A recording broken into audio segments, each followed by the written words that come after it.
이어서 모닝와이드 3부가 방송됩니다.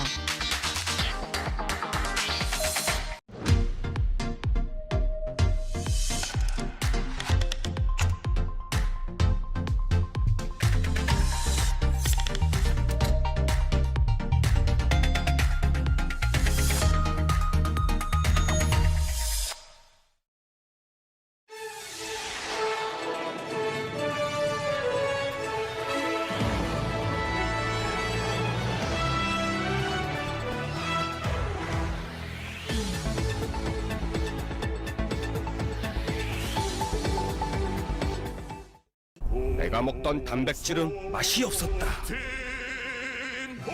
그런데 단백질이 이렇게까지 고소해도 되는 겁니까? 단백질 이제 고소하게 체인지. 고소딘. 6월 15일 목요일 모닝와이드 3부 시작합니다. 오늘도 속부터 든든하게 채우고 가시죠. 김주희 아나운서, 네. 누군가 따뜻한 관심을 가지고 다정하게 대해주면 어떨 것 같아요? 너무나 좋죠. 안 그래도 어제 한 선배가 요즘 얼굴 좋아 보인다고 하니까 기분이 진짜 좋더라고요. 네, 맞습니다. 미국의 어느 연구팀이 토끼를 대상으로 실험을 했는데요. 네. 고지방 사료를 먹인 토끼들 중에 따뜻한 관심과 사랑을 받은 토끼만 심장질환이나 콜레스테롤 수치에 이상이 전혀 없었다고 합니다. 이걸 토끼 효과라고 부른다고 하네요. 그러니까 따뜻한 관심과 사랑이 마음은 물론이고 건강까지 더 좋게 한다, 이런 이야기인데요. 오늘 하루만큼은 주변 사람들에게 따뜻한 관심의 한마디 건네보시면 좋을 것 같네요. 네, 몸도 마음도 건강한 여러분의 하루 모닝와이드가 응원합니다.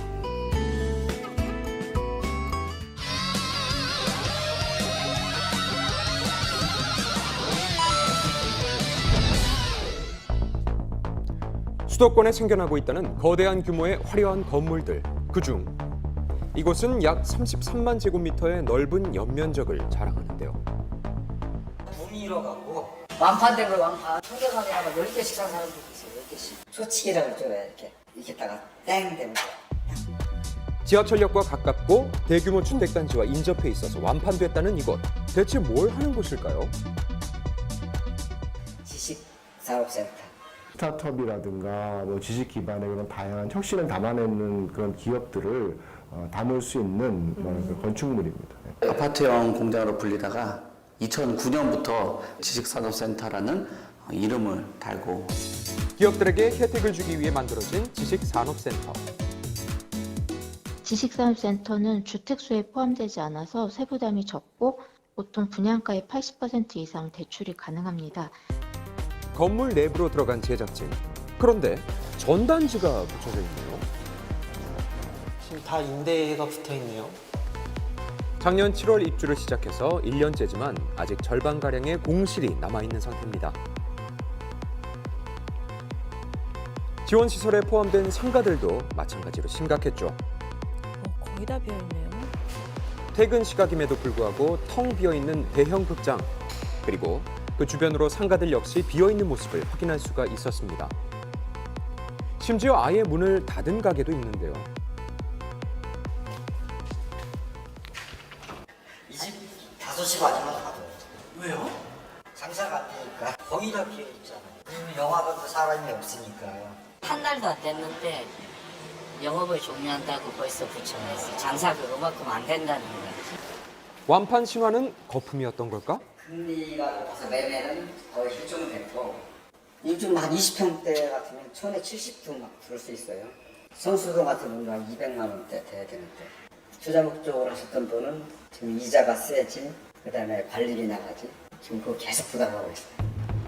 완판됐을 때와는 달리 금리가 올라서 수익률이 떨어졌고 결국 대출이자와 관리비까지 부담해야 하는 상황까지 온 겁니다. 이렇다 보니까 임대를 포기하기도 하는데요. 왜냐면은 나가는 돈도 계속 있으니까 대출도 있고 하니까 어차피 임대도 안 빠지겠다. 버티다가 그냥 들어오자 해서 들어갔죠. 지금 이렇게 금리가 오를 줄 몰랐죠. 그땐 코로나 전이기도 했고 금리도 이렇게 안 올라. 결국 마이너스 P를 붙여서 금매하는 사람들까지 등장했습니다. 공실도 문제고 이자 부담도 같이 동시에 문제가 되다 보니까 버티지 못하는 투자자들이 많았다는 거죠.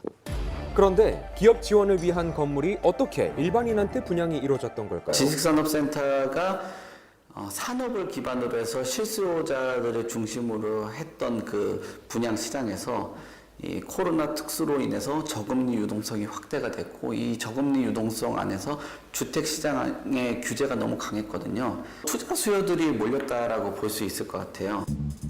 주택 규제가 심해지자 상대적으로 규제가 덜한 지식산업센터에 몰렸고요. 완판 행진을 할 정도로 인기가 많아졌다는 거죠. 그리고 분양하는 사람들이 애매하게 반사기 비슷하게 이제 홍보를 한 겁니다. 자, 선생님도 이제 사업자 등록증 하나 내세요.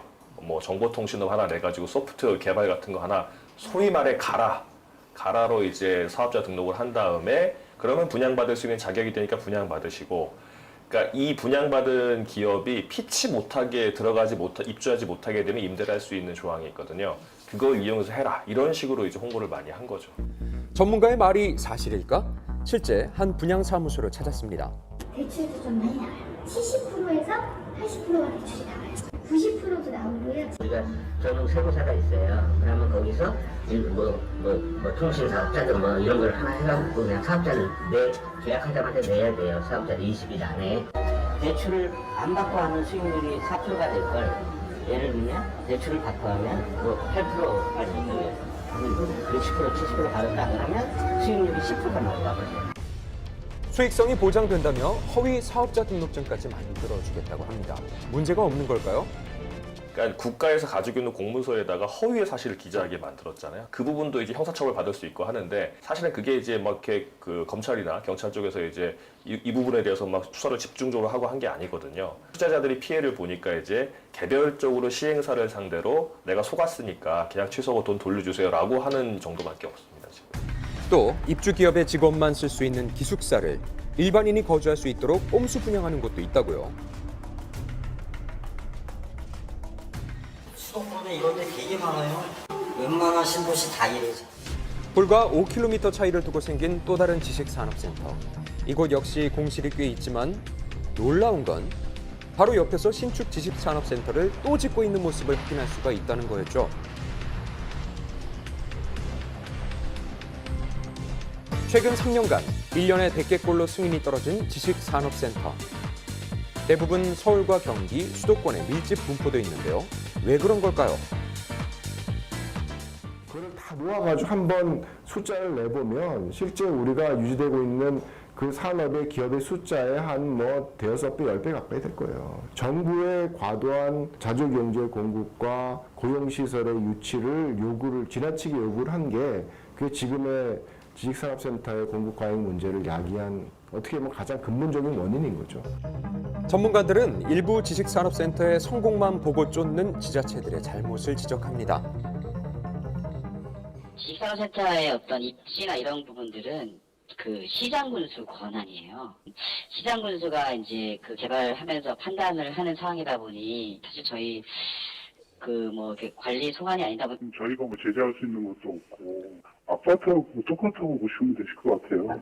아파트 그냥 뭐 실질적으로 사는 사람들이 있지만 임대 목적으로 구입해갖고 임대를 줘요.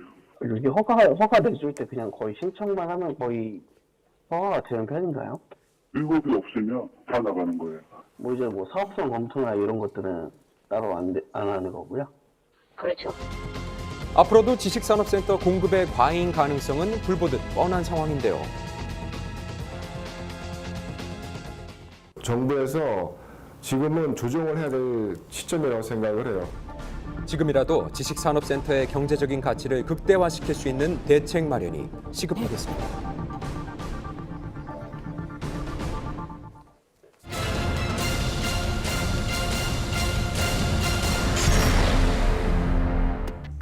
지하 주차장을 순찰하던 경비원이 무엇인가 이상한 걸 발견합니다.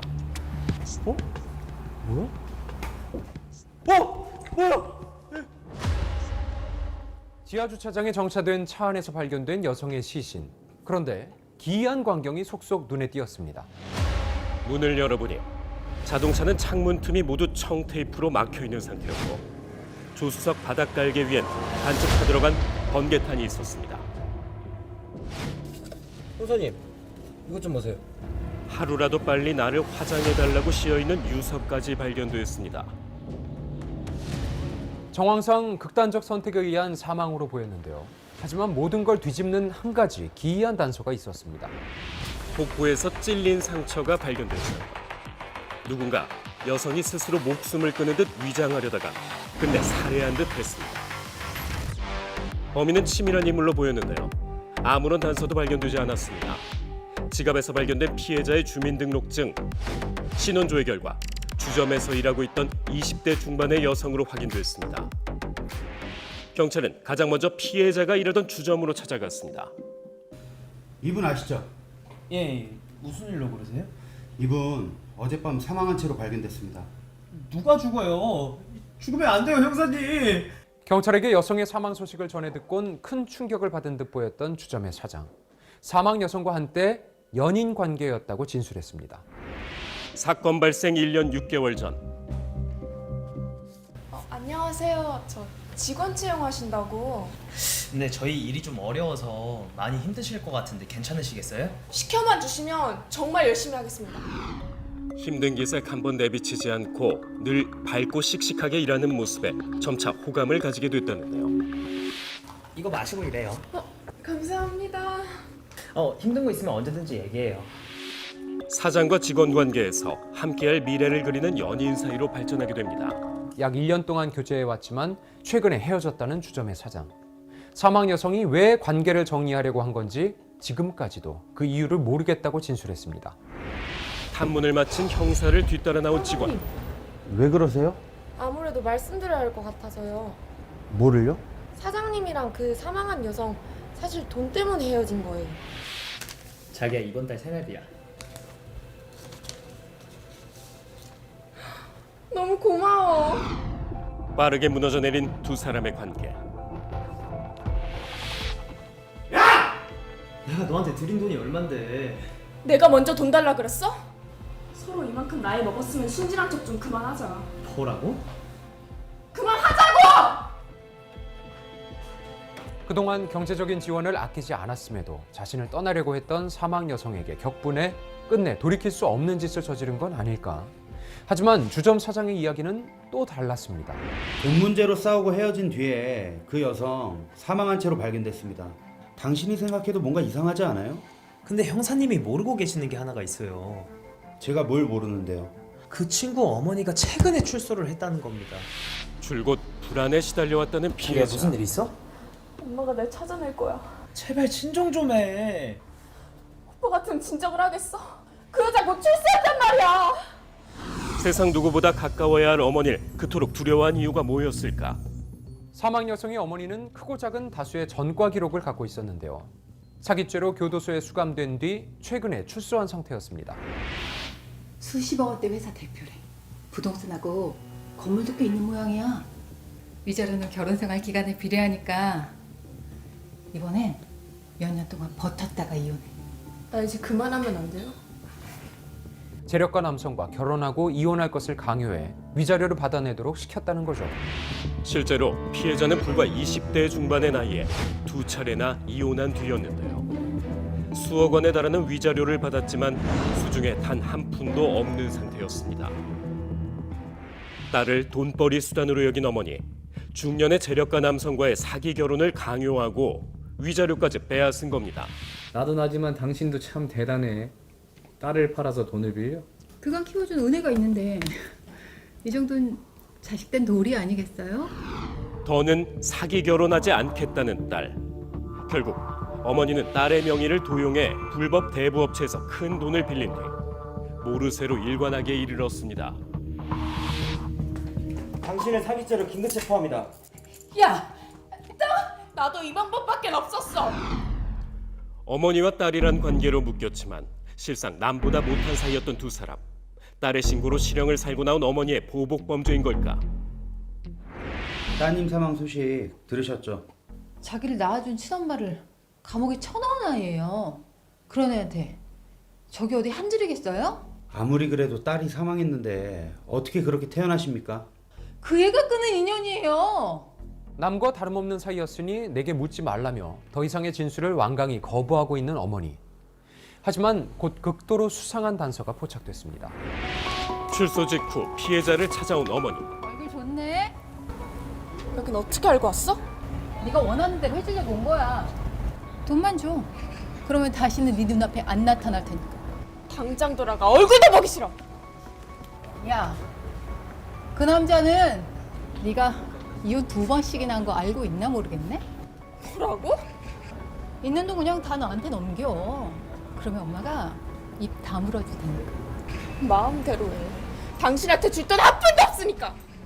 사망 여성이 주점 사장한테 헤어지자고 말했던 이유가 다름 아닌 어머니의 협박 때문이었던 걸로 추정됐습니다. 딸이 끝내 돈 주기를 거부하자 어디론가 전화를 걸었던 어머니. 피해자를 뒤쫓던 대부업자였습니다. 오랜만이에요. 나한테 전화를 다 걸고 당신 진짜 간이 배 밖으로 나왔구나. 당신 딸이 지금 한 푼도 안 갖고 잠적한 거 알지? 내 딸 어디 있는지 내가 알고 있어. 끈질기게 피해자를 뒤쫓던 대부업자. 애써 따돌린 악연이 다시 시작됩니다. 출소 직후 딸이 일하던 주점으로 찾아갔고 대부업체 사장에게 전화까지 걸었던데 도대체 무슨 일을 꾸민 겁니까? 지엄이를 문전박 따길래 홧김에 저지른 일이었어요. 아 그리고 그 사람이 딸을 해칠 줄은 상상도 못했다고요.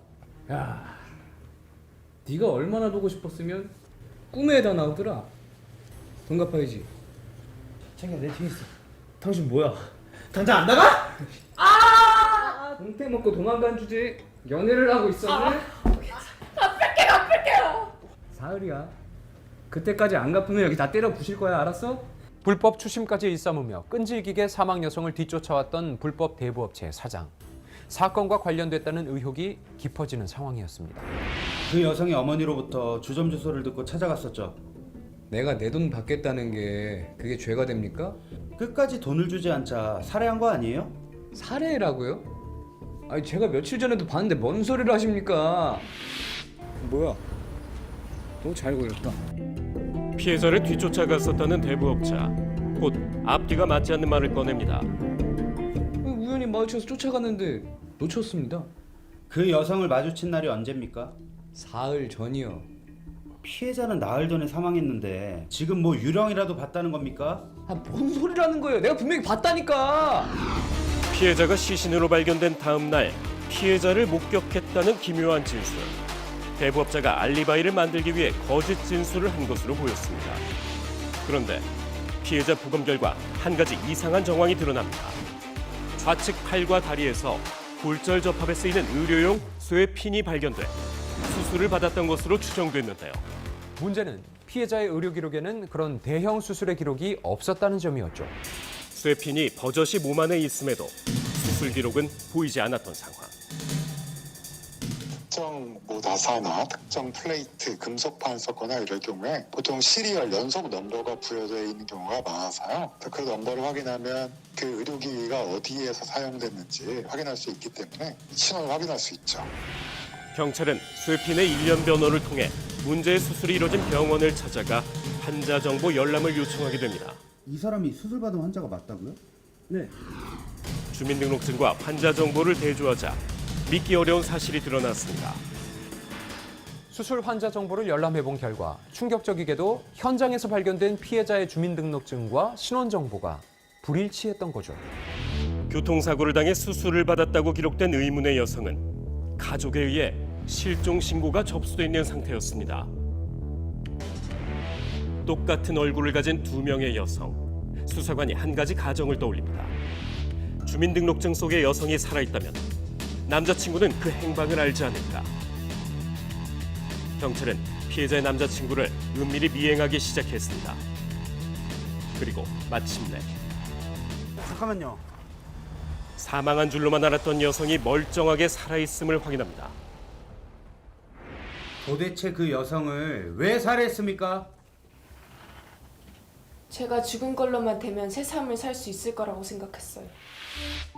주점에 면접을 보러 왔던 피해자. 안녕하세요. 네, 어서 오세요. 일할 사람 구한다고 해서요. 예, 구하고 있기는 한데요. 너무 똑같이 생겼는데? 눈앞에 있는데도 믿기지가 않네요. 거울을 들여다보듯 똑같은 두 여자. 만약 자신이 사망한 걸로 위장할 수만 있다면 지긋지긋한 어머니와의 악연은 물론이고 자신을 뒤쫓는 불법 대부업체 사장까지 떨쳐낼 수 있지 않을까. 그게 바로 충격적인 범행의 동기였죠. 같이 일하게 돼서 너무 좋아요. 고맙습니다, 언니. 저 열심히 할게요. 그 전에 주량이 얼마나 되는지 한번 봐도 괜찮겠죠? 네. 술 좋아하시나 봐요. 위장 사망극을 복무한 두 사람. 피해자가 만취하기만을 노렸습니다. 극단적인 선택을 한 걸로 위장하려고 했지만 중간에 의식을 회복한 피해자가 탈출하려고 하자 이를 막기 위해 주점 사장이 흉기를 휘둘러 끝내 살해하고 만 겁니다. 모두에게 삶은 단 한 번뿐입니다. 나 아닌 다른 이로 살기를 원했지만 짙게 물든 죄는 지워지지 않았습니다.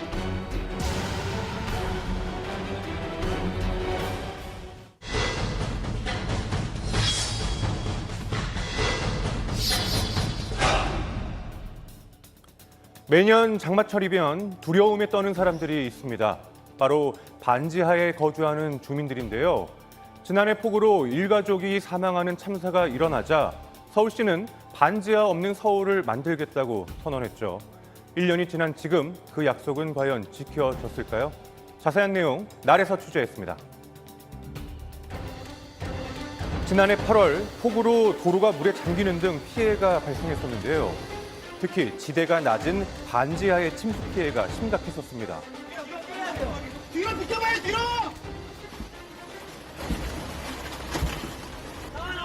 됐다. 끝내 구조되지 못하고 인명 피해가 발생한 곳도 있었는데요. 주민들은 아직도 생생하다고 이야기합니다. 해놔갖고 그걸 못 뜯어서 못 나온 거거든. 물이 차니까 문이 안 열리는 거야. 죽었다 깨나. 갑자기 물이 여기까지 되는 거는 순식간이었어, 순식간. 지난해 3명의 목숨을 앗아간 반지하 건물. 지금도 겉으로 보기엔 바뀐 점이 없어 보였는데요. 건물 안쪽으로 들어가 봤습니다. 사고 이후 사람이 살지 않는 상태였는데요. 이쪽은 아예 지금 그냥 막힌 상태로 사용을 하지 않고 있는 것처럼 보이거든요.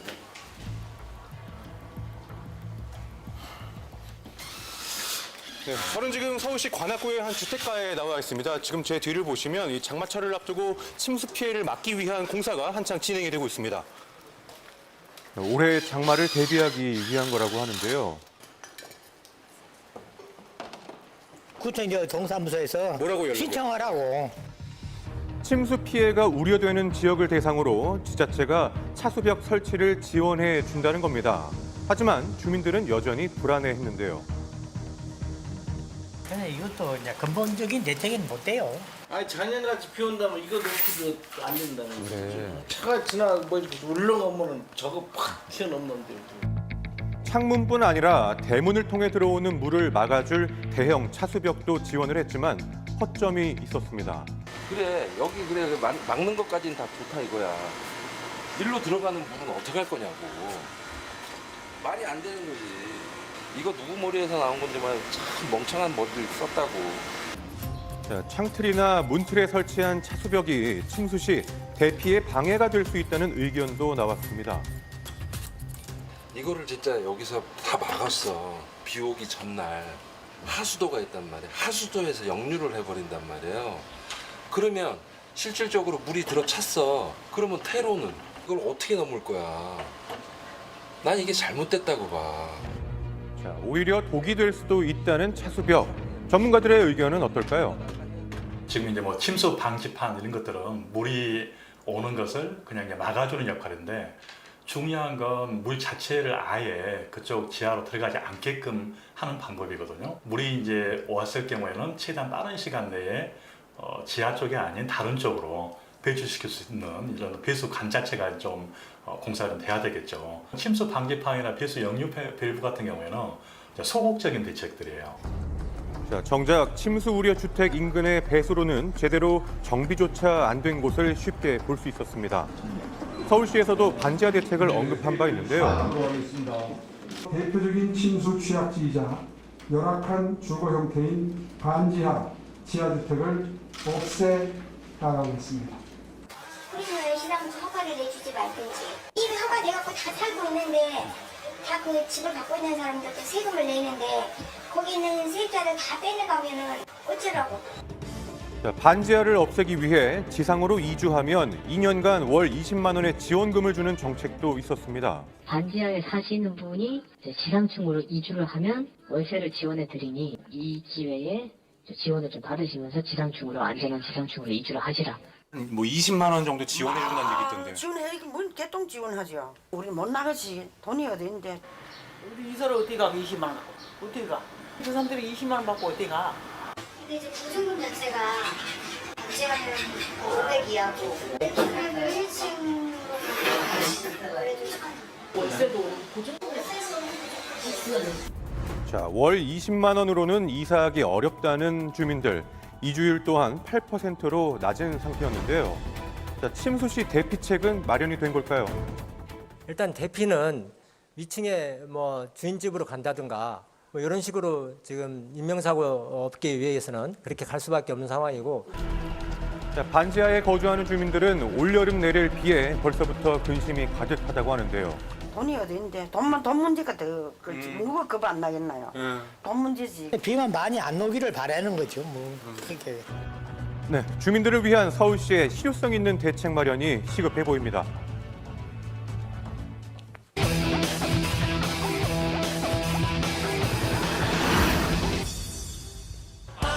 우리나라 성인 대부분이 하루 평균 한 잔은 꼭 마신다는 커피. 그래서 더 걱정입니다. 가 유발된다. 가속화될 수 있겠죠. 없던 일이 갑자기 생기기도 하고 더 빠르게 진행되기도 한다? 이제 연구들을 종합해 보면 결론은 이렇게 나 있어요. 음용하는 것이 직접적으로 에 우리 일상에 깊숙이 스며든 기호음료 커피. 이제라도 끊는 게 최선일까요? 그 진상을 속 시원히 알아봤습니다. 왠지 커피 애호가라면 뭔가 알고 있을 것도 같은데 어떨까요? 아침에 일어나면 커피부터 마셔요. 그래야지 정신이 번쩍 드는 것 같고. 커피 믹스 2봉지가 습관이 된 지도 꽤 오랜데 마실 때마다 참 맛있답니다. 드라마가 채 끝나기 전에 다음 작업은 선택이 아닌 필수가 됐죠. 그래서인지 얼마 전 접한 소문이 영 찜찜하다는데 사연을 좀 들어볼까요? 인터넷 같은 데나 보면 좀 그렇게 나오더라고요. 그래서 좀 덜 먹어야 되겠다. 그녀는 사실 휑한 머리를 감추기 위해 고육지책으로 가발을 쓰고 있는데요. 이것저것 먹어도 보고 발라도 봤지만 어쩐지 상태 나아지지 않았죠. 하지만 이제 까닭을 알 것 같다고요. 이 탈모에 그 커피가 좀 먹으면은 이제 머리가 많이 빠진다. 커피가 머리카락이 빠지는 증상과 대체 어떤 관련이 있다는 걸까요?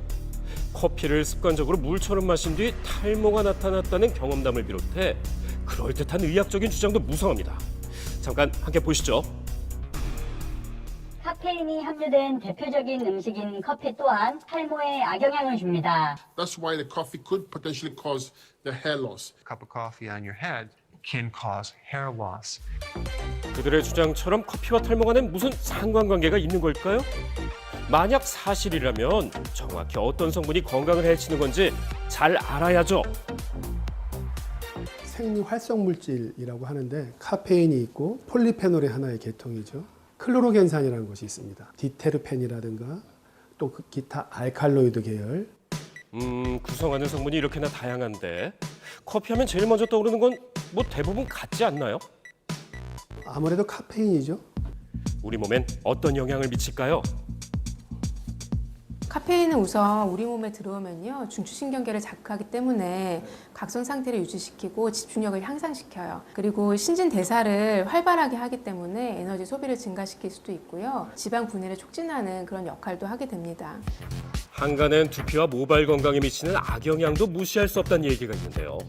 강한 이뇨작용으로 수분이 부족해진 데다 혈관에 부담까지 가중돼 모발 생성이 억제된다는 주장, 과연 사실일까요? 네, 연관성은 있습니다. 너무 과도한 이뇨작용에 의해서 혈관이 수축하게 되면 혈액순환에 장애를 일으킬 수는 있습니다. 그러면 사지 말단부나 이런 데는 피가 덜 가게 되겠죠. 그러면 결국은 영양분이 덜 가게 되고 그러면 탈모를 유발할 수 있다. 좁아진 혈관은 혈액순환 장애로 이어져 탈모를 유발하거나 악화시키는 원인이 되는데요. 하지만 문제는 그뿐만이 아니랍니다. 그게 무엇일까요? 이 카페인이 섭취되면 테스토스테론이라고 하는 남성 호르몬이 작동을 하게 되고 일정량이 지나면은 이것이 또 역작용을 하게 됩니다. 변형체 DHT가 나오게 되고 DHT는 모근이나 모낭세포를 공격하게 되는 거죠. 중추신경을 지나치게 흥분시키면 남성 호르몬인 테스토스테론의 변형체 DHT가 증가하게 되는데요. 이 DHT가 모낭을 공격해서 탈모를 부추긴다는 겁니다. 그렇다면 커피가 탈모를 부른다는 소문은 어느 정도 사실인 걸까요? 커피와 탈모의 상관관계 좀 더 보시죠. 반면에 카페인이 모발 성장을 촉진한다고 되는 연구들이 있기는 하는데요. 탈모를 유발하긴커녕 오히려 예방할 수 있다고요? 탈모증 관리에 카페인의 이점은 이미 발표된 적도 있다는 사실. 이처럼 커피가 탈모 예방이나 치료에 도움이 된다는 주장은 어렵지 않게 찾을 수 있습니다. 어떨 땐 탈모를 유발하고 또 어떤 땐 탈모를 치료한다는 게 이해가 잘 가지 않는데요. 일반적으로 우리가 일상 속으로 섭취하는 커피, 카페인의 양에서는 영향이 없다가 정답일 것 같습니다. 그 정도의 농도를 효과를 보게 하려면 세상에 하루에 50잔의 커피를 마셔야 되는 거죠. 탈모를 유발하거나 치료하는 데 필요한 카페인의 양은 무려 50잔. 결국 평소 우리가 마시는 양으로는 딱히 걱정할 필요가 없다는 거죠. 그뿐만이 아닙니다. 탈모는 여러 가지 요인에서 발생할 수 있는데 대표적으로 유전적 요인, 호르몬적인 요인, 내분비적인 요인, 그리고 영양, 급성 스트레스 반응 이런 거랑 다 관련이 있어 종합적인 문제이기 때문에 그러니까 커피를 많이 먹게 되는 환경이라든지 커피를 많이 먹어서 생기는 신체의 반응이라든지 이런 것들이 간접적으로 탈모에 영향을 줬을 가능성이 높죠. 커피 자체가 탈모를 유발하는 데 직접적으로 작용하는 것은 아무래도 무리가 있다는 거네요. 탈모와 커피의 상관관계는 과장된 소문이었네요. 세계적으로 카페인의 일일 섭취량이 정해져 있습니다. 성인 같은 경우에는 400mg. 하루 카페인 섭취 허용량은 임산부의 경우 300mg, 청소년은 125mg이란 사실 모두 기억하시고요. 일반적으로 커피 전문점의 컵 기준으로 2-3컵이 적정량이라고 보면 됩니다. 과량으로 섭취하는 건 피해야겠죠? 우리가 음식을 할 때 불을 세게 하면 탄다. 그래서 못 먹는다는 얘기가 똑같습니다. 적정량의 카페인을 소비하면서 몸에 유익하고 과다하면 이거 음식을 태우는 것과 똑같은 거죠. 그렇다면 탈모를 예방하는 최선의 방법은 무엇일까요? 실질적으로는 단백질이나 미네랄이나 비타민 이런 것들이 골고루 섭취하는 것이 무엇보다 중요하고요. 수면, 적절한 수면을 섭취하고 스트레스를 덜 받는 게 중요하다고 생각을 합니다. 지나친 것은 부족한 것만 못하다는 옛말처럼 커피 적절히 즐기는 현명함이 필요하겠습니다. 단 하루 만에 1억을 벌 수 있는 일이 있다고 하는데요. 투자금도 사무실도 필요가 없고요. 오직 노트북 하나와 열정만 있으면 가능하다고 하네요. 네, 자신이 쌓아온 경험을 잘 정리해주기만 하면 된다고 하는데 네.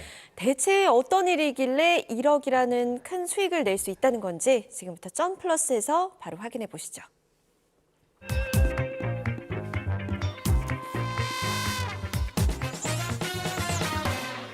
(24시간) 만에 1억 벌었습니다. 수익은 2,200만 원 정도 된 것 같아요. 저는 누구나 가능하다고 봅니다. 만으로도 작업을 할 수 있는 거예요. 이겁니다. 휴대전화와 태블릿만으로 고소득을 낼 수 있다는 주인공들.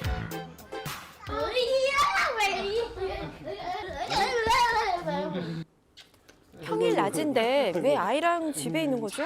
깔려. 누가? 아빠가. 아빠 작가님 아들이 존경하는 주인공의 직업은 바로 작가. 어떤 책을 집필했는지 궁금합니다. 이겁니다. 이거요? 네. 이게 뭐예요? 이게 전자책이라는 겁니다. 이걸로 24시간 만에 1억 벌었습니다. 하루 만에 1억을 벌었다고요? 이때 들어왔던 입금 합계액이 1억 2,400만 원 정도 되거든요. 어떡해요? 아마 세금 20% 정도 낸다고 봤을 때 한 1억 원 정도 되는 것 같습니다. 순이익이? 네. 승철 씨를 부자로 만들어준 것은 바로 동영상 콘텐츠 만드는 법을 집필한 전자책이었는데요. 일반 서적에 비해서 분량이 적고 무엇보다 주제 잡기가 쉬웠다고 합니다. 종이책은 그냥 백과사전이라면 이 전자책은 라면을 맛있게 끓이는 방법, 그 레시피를 전달해 주는 게 바로 이제 전자책입니다. 뭐 자면서 돈 버는 기술 뭐 이런 것들도 있고 영어 면접 스킬도 있고 그다음에 PPT 템플릿 이런 것들도 있고요. 성지순례하는 것도 있습니다. 심지어. 경험이 바탕이고 양식 제한도 없으니 사흘에서 열흘이면 한 권을 쓸 수 있다고요. 저도 제가 가진 지식이 블로그나 카페 정도에 이제 국한돼 있었던 지식이었는데 나머지는 회사 다니는 직무 스킬이었고요. 내가 갖고 있는 지식이 너무 하찮게 느껴질 겁니다. 저는 그렇게 느꼈었거든요. 근데 그게 돈이 되는 줄 몰랐어요. 전자책이라는 어떤 제목과 목차를 달고 있는 이런 형태로 바꿔놓으니까 하루 24시간 안에 1억 원이 넘어가는, 저는 태어나서 처음 그런 매출을 경험하긴 했는데 원래는 직장인이었지만 심한 스트레스로 사표를 냈다는데요. 수입의 절벽이 오니까 바로 0원, 빵원이 돼버리니까 나뿐만 아니라 내 가족도 걱정 안 시켰으면 좋겠는데 그럴 희망이 보이질 않는 거예요. 그래서 그때 퇴사했을 때 엄청나게 후회했고, 직장 스트레스가 너무 심하다는 걸 알고 있었기 때문에 네, 그래서 직장 나와서도 뭘 해도 정말 잘할 거라는 믿음이 있었어요. 그래요? 네, 크게 불안하진 않았습니다. 일자리를 위해 전자책으로 공부를 하던 중 또 다른 희망을 보게 됐다고 합니다.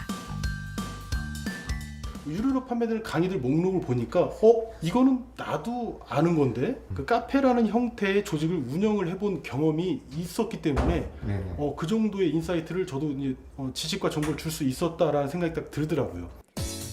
인터넷 카페를 운영했던 경험을 더듬어 도전했던 전자책. 그런데 전혀 안 팔린 것도 있습니다. 2개 정도 팔린 게 있고요. 한 2, 3만 원, 2만 몇천 원이었던 것 같은데 단 한 권도 팔리지 않은 적도 있습니다. 거의 폭망이라고 표현해도 될 정도로. 집필한 10권의 책 중 성공한 건 단 2권뿐이라는데요. 시행착오를 겪었군요. 네. 하지만 실패할 때마다 기록해둔 덕에 더 나은 책을 집필할 수 있었다고 합니다.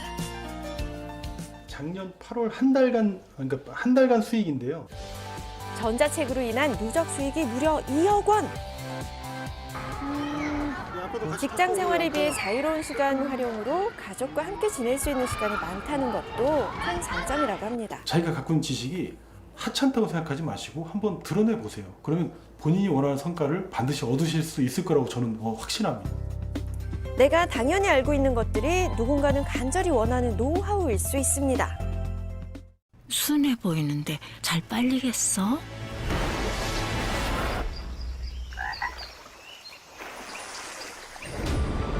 세제 인생 60년에 너 같은 세제는 처음이다. 프러쉬 알로에베라 세탁세제. 하루에 1, 2만 보 정도 걸어요. 응급실에 회진, 수술까지.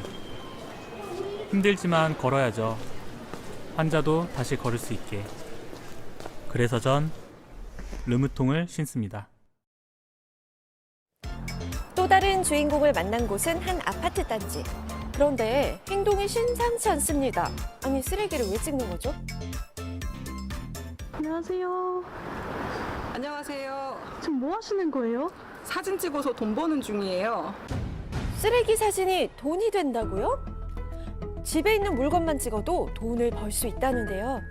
데이터 라벨링 중이에요. 데이터 라벨링이 뭐예요? 그게 뭐예요? 집에서도 노트북이나 PC, 핸드폰만으로도 작업을 할 수 있는 거예요. 데이터 레이블링이란 AI에게 데이터를 학습시키는 일인데요. 주제에 맞는 사진을 찍어 데이터 레이블링 사이트에 업로드하면 AI의 데이터가 됩니다.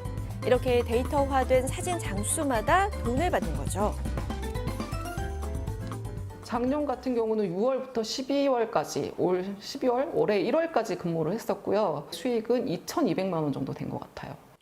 집에서 일하면서 반년간 2,200만 원이나 벌었다고요? 처음에는 저 같은 경우도 한 달에 10,000원 벌기가 힘들었어요. 그래서 남편이 그 정도 일이면 그냥 하지 말고 쉬어라. 굳이 그거 해서 뭐 하겠느냐라고 반대를 많이 했었어요. 처음에는요. 2년 만에 월소득이 500배가 오른 셈, 그 비법이 궁금합니다. 데이터 수집도 있고 바운딩, 폴리곤, 뭐 텍스트 요약, 워낙 다양한 작업들을 할 수 있고 본인에게 맞는 작업들이 있으실 수도 있어요. 그때 저 3개월에서 6개월 차쯤 됐을 때 운이 좋게 제가 잘할 수 있는 직종의 일을 찾아가지고 수익이 늘더라고요. 데이터 레이블링은 사진 및 음성 등을 업로드시켜서 데이터를 수집하는 것 외에 가공하는 작업도 포함되는데요. 제공된 사진의 각 개체를 네모 박스로 표시하고 이름을 붙이는 간단한 가공법 외에도 객체의 선을 따라 점 찍기, 사진 속 글자 쓰기 등 10가지 이상의 작업 종류가 있습니다. 본인에게 맞는 작업을 찾아 꾸준히 하다 보면 어렵긴 하지만 단가가 높은 작업까지 가능해져서 수익을 올릴 수 있다고 합니다. 이 객체가 수십 개, 수백 개가 있는 사진들이 있어요. 그래서 그 바운딩의 단가가 올라가는 거예요. 그리고 작업도 어렵고요. 아직까지는 생소한 데이터 레이블링. 혜진 씨는 어떻게 알게 됐을까요? 전업주부 10년 차에 일을 하려고 봤더니 제가 할 수 있는 일이 많이 없더라고요. 그러다가 광주광역시청의 홈페이지에 전업주부들을 위한 교육이 있어서 신청하게 됐고요. 거기 가서 알게 됐어요. 데이터 레이블링 시장 규모가 커지고 있어 무료로 교육받을 수 있는 곳도 많다는데요. 기본적인 가이드나 교육을 받으면 집에서 혼자서 충분히 일할 수 있는 일들이 많거든요. 교육을 같이 받다 보니까 60, 70대 분들도 많으시고요. 본인이 하실 수 있는 만큼만 하시면 되기 때문에 충분히 누구나 하실 수 있는 일이라고 생각합니다. 컴퓨터와 끈기만 있다면 누구나 할 수 있다고 하니 도전해보면 어떨까요?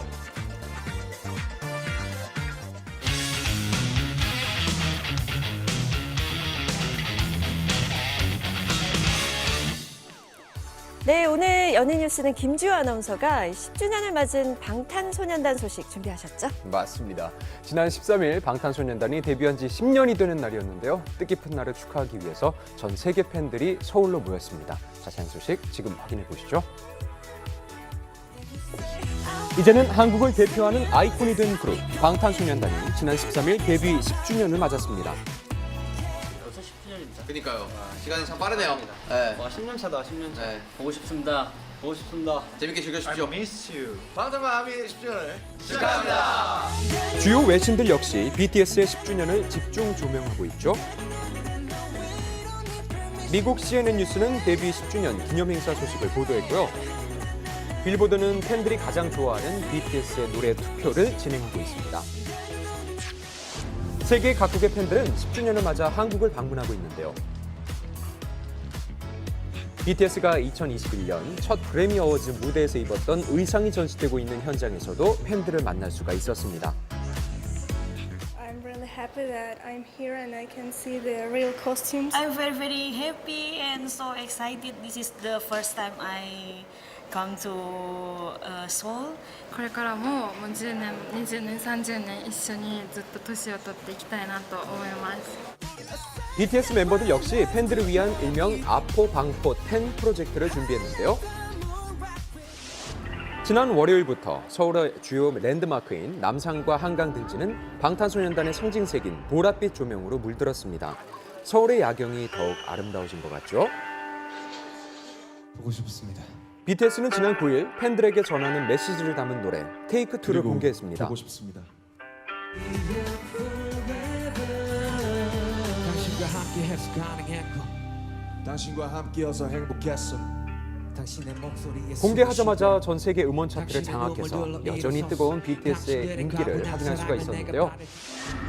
2013년 6월 13일 데뷔 첫 무대에 올랐던 앳된 모습의 7 소년들.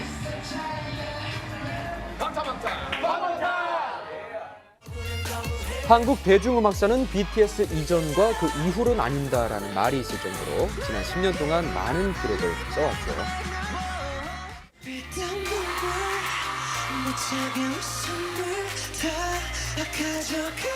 그들의 노래 가사처럼 피와 땀 그리고 눈물이 있는 방탄소년단의 지난 10년의 발자취를 되돌아봤습니다. 방탄소년단은 지난 10년 동안 한국 대중음악의 역사를 다시 써왔습니다. 지난 2020년 다이너마이트로 한국 가수 최초로 빌보드 싱글 1위를 차지하면서 대한민국은 물론이고 전 세계 음악 시장을 평정했고요. 이는 2015년 빌보드 200에 처음 진입한 뒤 불과 5년 만에 이뤄낸 성과죠. BTS는 지난 10년 동안 총 6곡으로 17번 정상을 차지했습니다. 점에서 가장 영향력 있는 보이밴드라고 이야기할 수 있을 것 같은데요. 자신들의 목소리를 내는 것에 주저함이 없다는 점이 팀의 가장 큰 장점이 아닐까 싶습니다. 이를 통해 지금과 같은 거대한 영향력을 행사하는 팀으로 거듭날 수 있었다고 생각합니다. 한국 가수 최초로 빌보드 뮤직 어워드 6년 연속 수상이라는 기록을 쓴 BTS. What do you want to accomplish? What's next? What do you want to do? Go to Grammy? Go to Grammy? 그들은 꿈의 무대였던 그래미 어워즈의 메인 무대를 장식하고요. 한국 가수 최초로 3년 연속 후보로 지명되기도 했습니다. BTS의 성장은 한국 음악 수출 시장에도 지대한 영향력을 끼쳤는데요. 지난 2013년 2,700만 달러에 그쳤던 한국 음악 수출액은 BTS의 활동과 더불어 8배가 넘는 성장을 보였습니다. BTS는 가수로서뿐만 아니라 글로벌 리더로서의 역할도 톡톡히 해냈는데요. 2018년에는 K-pop 그룹 최초로 UN 총회에서 연설을 하며 세계 청년들의 목소리를 전했습니다. And I'm starting to love myself gradually, just little by little. What is your name? Speak yourself. 지난해에는 백악관의 초청을 받아 미국 대통령과 반아시아계 증오범죄 근절을 위해 논의하기도 했습니다. 이외에도 다 열거할 수 없을 정도로 지난 10년을 바쁘게 달려왔던 BTS는 현재 군복무 등으로 잠시 그룹 활동 휴식기를 보내고 있는데요. 그룹 활동뿐만 아니라 솔로로서도 성공하며 여전히 최고의 아티스트임을 증명하고 있습니다. 10년 동안 쌓아온 그룹의 주체적인 아이덴티티는 쉽게 변하지 않을 것이라고 생각을 하고요. 음악을 통해서 많은 이들이 공감할 수 있는 메시지 그리고 화두를 지속적으로 던지면서 글로벌한 영향력을 유지해 나가지 않을까 싶습니다. 방탄노년단이 될 때까지 가보겠다는 그들의 말처럼 앞으로 또 어떤 K-팝의 새 역사를 써내려갈지 지켜보겠습니다.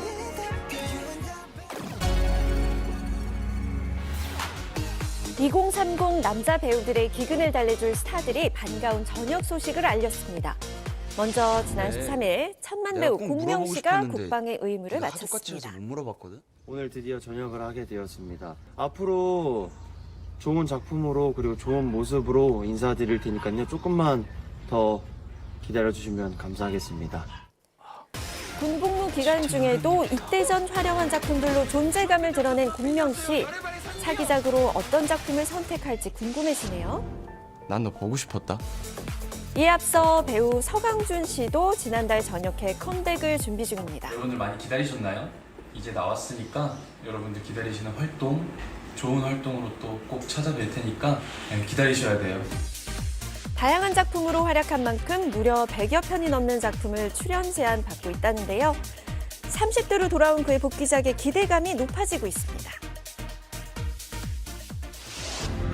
블락비 멤버로 또 배우로 활동한 피오는 오는 9월 전역을 앞두고 있는데요. 제가 벌써 병장이 되었는데요. 여러분께서 이렇게 오래 기다려주신 만큼 건강하게 전역을 마치고 여러분들 곁으로 금방 돌아가도록 하겠습니다. 돌아가신 어머니의 소원으로 4번의 도전 끝에 해병대에 입대했다는 사실이 공개돼 화제를 모았죠. 더욱 성장한 모습으로 활약할 전역 스타들에게 대중의 기대가 커지고 있습니다. 찐 우유, 진한 만남, 찐 우유떡, 딸기 크림떡, 찐 바나나 우유떡의 진한 만남. 모두가 사랑한 맛있는 만남. 청년떡집 진한 우유 크림떡. 요즘 종잡을 수 없이 소나기가 자주 내리고 있습니다. 네. 오늘도 불안정한 대기로 전국에 소나기가 내리겠다고 하는데요. 시간당 30mm 이상의 강한 비가 쏟아지고 또 천둥과 번개까지 동반될 수 있다고 하니까 시설물 안전관리 반드시 필요하겠습니다. 네, 하지만 소나기가 오지 않을 때는 더위가 이어질 전망입니다. 서울의 낮 기온은 28도, 광주는 29도로 덥겠고요. 오존 농도도 높습니다. 외출 전에 오존 예보 및 경보 상황을 꼭 확인하셔야겠습니다. 오늘 즐거운 하루 보내시고요. 저희는 내일 아침에 다시 인사드릴게요. 고맙습니다. 고맙습니다.